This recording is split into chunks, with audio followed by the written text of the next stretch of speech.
You were the one they believed in, the one with the spark, the potential, the one they said would do big things, go far. You were supposed to be great. So, what happened? Why do you feel behind? Why does your life feel so small, so ordinary, so stuck, when everyone expected something more? This isn't just your question. It's the silent question running through the minds of thousands, maybe millions, of people just like you, smart, driven, capable, and quietly drowning in the gap between who they were supposed to be and who they are now. Let's talk about it. The myth of potential. Here's the thing they don't tell you about being full of potential. It's a time bomb. It sets a quiet expectation that your future will be extraordinary, without ever teaching you how to get there. You grow up thinking greatness is your default, that if you're talented enough, things will just work out, that success will show up because, well, it's supposed to, but potential without systems is just pressure. And when the results don't match the promise, you start to believe you are the problem. If that line just made your chest tighten, hit like. That's not guilt, that's recognition. You learn to perform, not to build.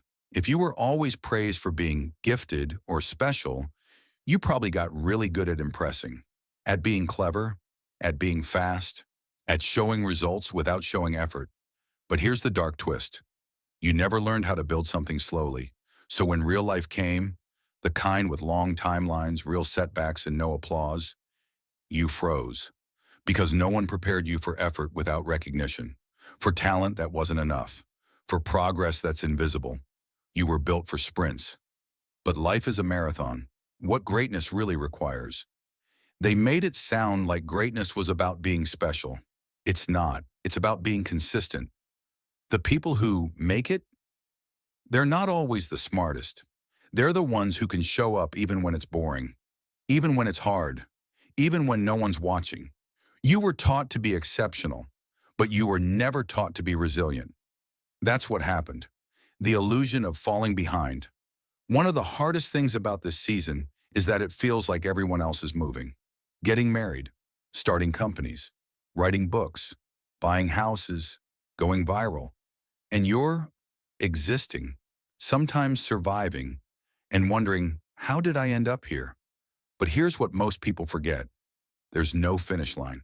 There's no perfect timeline. There's just your life, and whether you're actually living it.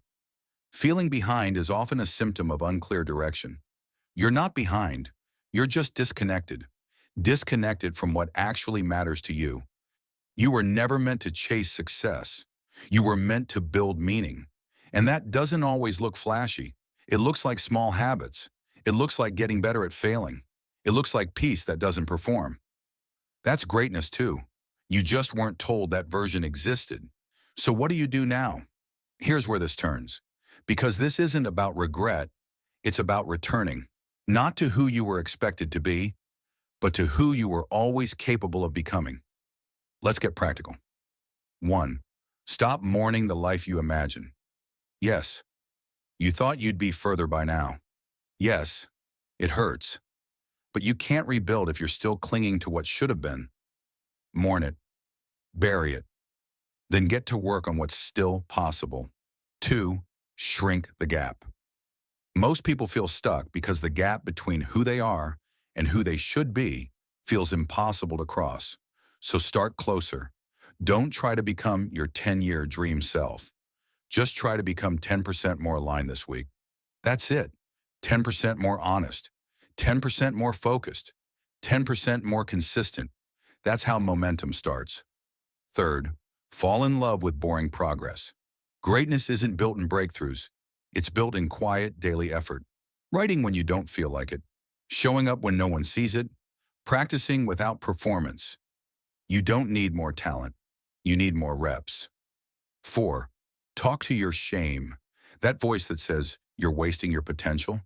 It's not truth. It's just shame wearing your voice. Talk back to it. Not with excuses, with action. Do something. Small, useful, forward-moving, and let that be your answer. 5. Reclaim the definition of great. Maybe you thought greatness meant being famous, wealthy, admired. But maybe it means being present, being useful, being whole. That version is quieter, but it's real, and it's available now. You're not done. That's what I want you to hear more than anything. You're not too late. You didn't miss your moment. You haven't failed your potential. You've just been stuck in a story someone else wrote for you. Now it's time to write your own. Start messy, start small, but start. Final thoughts. You were supposed to be great, and you still can be. Not by chasing approval, not by performing identity, but by doing the quiet, unglamorous work of building a life that means something. If this video helped you pause, reflect, or breathe deeper, hit like. And if you want more content like this, subscribe. This channel isn't about motivation, it's about clarity. It's for people who are done pretending and ready to rebuild from the inside out. You're not behind, you're just beginning again. And that's more than enough. See you in the next one.